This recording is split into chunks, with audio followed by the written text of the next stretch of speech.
Welcome back to another technical deep dive here in the debug zone. Today we're tackling a big question and breaking it down with insights from other users.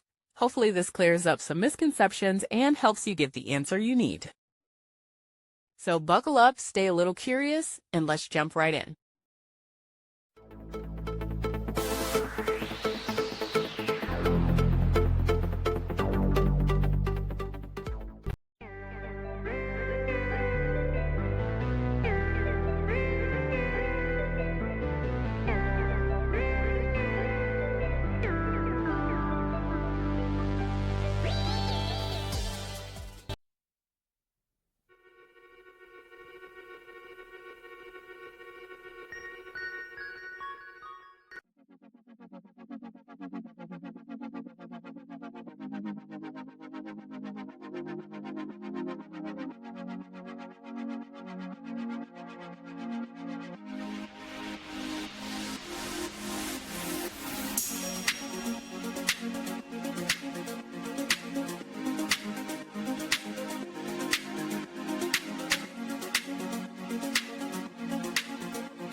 And that's a wrap.